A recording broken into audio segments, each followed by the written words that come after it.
Hai semua, sebelum presentasi ini dimulai, perkenalkan terlebih dahulu. Nama saya Meike Kumarga dengan NIM 2017-614. Saat ini saya berkuliah di Trisakti School of Management dengan jurusan manajemen. Topik yang saya akan bawakan adalah cara mengenali passion. Sebelum kita mengetahui cara mengenali passion, mari kita cari terlebih dahulu passion itu apa.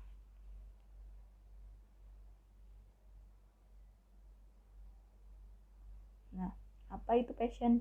Kalau menurut kalian, bila menggambarkan passion dalam satu kata aja, apa sih yang terlintas dalam pikiran kalian? Kalau menurut saya, passion dalam satu kata itu berarti adalah mimpi. Nah, secara definisinya itu, passion adalah suatu tindakan yang dilakukan oleh seseorang tanpa adanya paksaan, cara sukarela, walaupun hal tersebut bisa saja tidak menghasilkan suatu keuntungan ataupun imbalan. Nah, lalu kalau menurut para ahli ya, yang pertama itu adalah Robert J. Valeran, merupakan seorang peneliti. Beliau berkata dalam ilmu psikologi, kalau passion itu adalah sangat penting untuk orang dalam mencapai tingkat ahlinya dan memaksimalkan kemampuannya. Beliau juga berkata bahwa passion itu ada dua tipe ya. Yang pertama itu ada tipe passion harmoni. Nah, passion harmoni ini bersikap positif, di mana orang yang memiliki passion ini cenderung memiliki cinta kasih, kesenangan, sehingga seperti misalnya hobi dijadikan pendapatan. Nah, lalu orang yang memiliki passion ini cenderung memiliki rasa toleransi yang tinggi terhadap sesama, walaupun orang tersebut tidak memiliki passion yang sama dengannya, karena ia tidak suka keributan. Lalu kalau passion obsesi, sesuai judulnya ya, obsesi berarti ia menginginkan sesuatu yang lebih. Passion obsesi ini cenderung bersikap cuek, di mana orang yang tidak sama dengan dirinya akan ia anggap tidak sama, karena menurut dia harus sama dengannya. Nah, kalau misalnya dia tidak mencapai suatu targetnya, maka ia akan seperti robot, dikarenakan hal yang harus dia capai sesuai obsesinya. Nah, lalu kalau menurut Stephen Covey, passion itu membuat seseorang menjadi disiplin untuk mencapai visinya. Jadi, pada faktanya, passion itu sangat penting bagi tindakan seseorang. Nah, selanjutnya, dampak positif memiliki passion.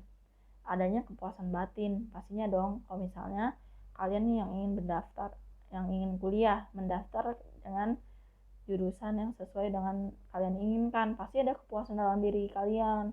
Apalagi kalau misalnya kalian dapat beasiswa, pasti lebih puas lagi. Lalu kalau misalnya yang kerja mendapatkan pekerjaan yang sesuai dengan kalian inginkan, pasti juga merasa puas.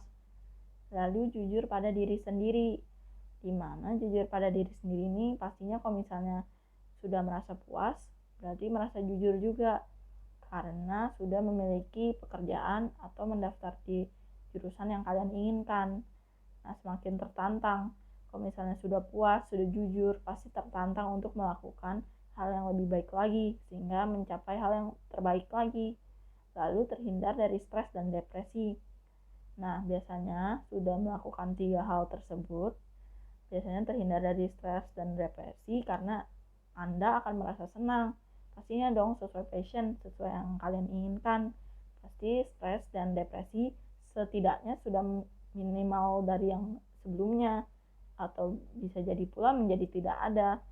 Nah, lalu kreativitas dan ide yang mudah untuk dipikirkan. Nah, bila sudah keempatnya, pastinya kreativitas akan gampang untuk dikeluarkan dalam pikiran kalian. Nah, lalu ada positif, nah pasti ada pula yang negatif dong. Nah, dampak negatif tidak memiliki passion, yaitu yang pertama mudah merasa bosan. Ya pastinya kalau misalnya kalian punya passionnya pengen gambar, tapi kalian harus kuliah sastra gitu, pasti kan bosan gitu, karena kalian tidak terbiasa. Kalau yang kerja, misalnya kalian pengennya kerja HRD, tapi tahu-tahu kalian kerjanya pemasaran, pasti tidak sesuai passion, kalian jadi bosan. Lalu tidak dapat bekerja secara maksimal karena kalian merasa bosan. Nah, pastinya tidak dapat bekerja secara maksimal dikarenakan kalian rasanya ingin menunda pekerjaan kalian ataupun tugas kalian. Nah, lalu yang ketiga, kaget adanya perubahan secara mendadak. Pastinya dong kalau misalnya udah perubahan mendadak maupun ada tugas dadakan ataupun misalnya ada kerjaan dadakan, pasti kalian akan merasa kaget gitu kan, karena tidak sesuai passion, pasti harus belajar hal baru lagi. Lalu mudah merasa stres, pastinya karena ibaratnya itu tidak sesuai dengan hal yang kalian inginkan, jadinya akan merasa stres. Proses adaptasi akan terasa lama, ya dong pastinya akan terasa lama. Kalau yang kuliah berarti kalian harus mempelajari hal yang baru lagi yang tidak sesuai kalian inginkan. Kalau yang kerja, yang pastinya beban kerjaan kalian pasti akan lebih banyak lagi karena harus beradaptasi lagi. Nah, kalau dua tokoh ini yang akan saya jadikan untuk sebagai contoh orang yang bekerja sesuai passionnya. Kalau B.J. Habibie, siapa sih yang tidak tahu Eyang Habibie? Beliau merupakan seorang tokoh pembuat pesawat pertama di Indonesia, di mana beliau kan berkuliah di Jerman, beliau pulang ke Indonesia. Nah, awalnya beliau ini kan disogok bahwa dalam ceritanya dalam Habibie Ainun ya, beliau disogok oleh orang yang ingin merebut Ibu Ainun dari Eyang Habibie. Tapi Eyang Habibie bilang kalau misalnya untuk uang, ia bisa saja bekerja di Jerman, tapi ia memiliki cita-cita untuk membuat Indonesia menjadi orang yang dapat membuat pesawat terbang pertama gitu kan. Nah, lalu kalau awal mula Nadiem Makarim, siapa yang tidak tahu Nadiem Makarim, pendiri Gojek sekaligus saat ini menjadi Mas Menteri Pendidikan.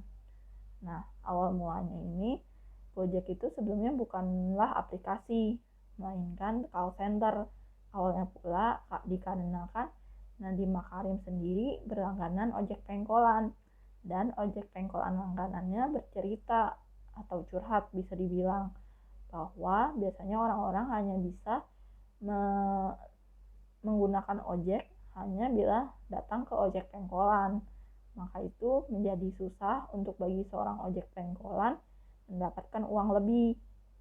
Nah, maka dari itu dengan melakukan riset, ia mendirikan perusahaan call center tersebut yang berawal dari 10 karyawan dengan 20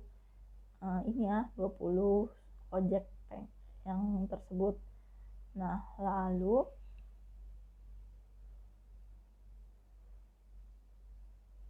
cara mengenali passion dalam diri sendiri bagi kalian yang ingin berkuliah atau ingin bekerja, silakan lihat hal tersebut, yaitu apa kelebihan dan kelemahan yang Anda miliki. Nah, seperti kalian mencatat strength, weakness, opportunities, atau trait ya, seperti kekuatan kalian itu apa, kelemahan kalian itu apa, peluang dalam diri kalian itu apa, ancaman bagi diri kalian itu apa. Nah, lalu setelah melakukan hal tersebut, apa hobi Anda? Nah, bisa saja hobi dijadikan suatu passion ya. Nah, lalu aktivitas yang sedang membuat Anda merasa enjoy dan sangat senang menjalaninya.